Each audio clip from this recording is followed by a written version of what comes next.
Does calling for the genocide of Jews violate Harvard's rules of bullying and harassment? Yes or no? Anti-Semitic rhetoric when it And is it crosses into anti-Semitic rhetoric? Anti-Semitic rhetoric when it crosses into conduct that amounts to bullying, harassment, intimidation.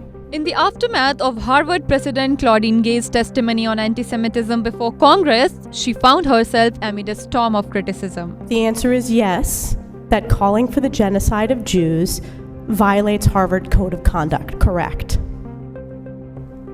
Again, it depends on the context. It does not depend on the context. The answer is yes, and this is why you should resign. These are unacceptable answers across the board. However, in a turn of events, former US President Barack Obama emerged as a powerful ally in her corner. Reportedly, Barack Obama, an alum of Harvard, privately lent his support to Claudine Gay following her testimony on the challenges faced by Jewish students at the prestigious campus, as revealed by Jewish Insider. The outlet reported that Obama's involvement suggested an effort to maintain stability within the broader administration, emphasizing unity in its composition.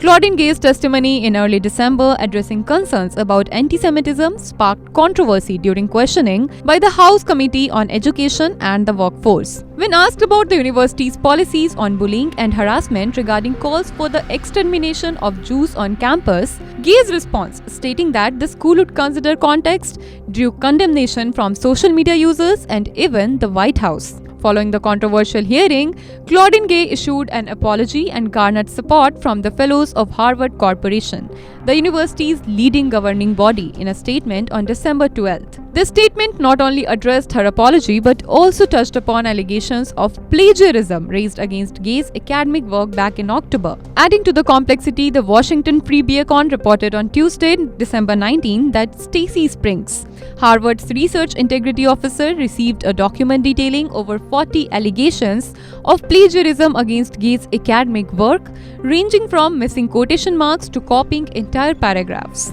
Amid the controversy, attention turned to Pritzker, a former Obama administration official and a prominent Chicago hotel billionaire who recently donated $100 million to Harvard. Pritzker, having led the search committee that appointed Claudine Gay as president in December the previous year, praised her as a, and I quote, remarkable leader devoted to sustaining and enhancing Harvard's academic excellence, unquote.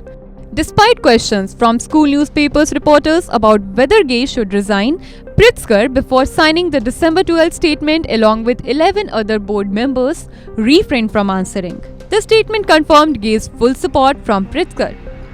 However, the question remains whether Barack Obama supports Claudine Gay or not, because the wind is flowing in support of Gay from Obama and his administration. What do you think on this? Tell us in the comments below. And this is why you should resign. These are unacceptable answers across the board.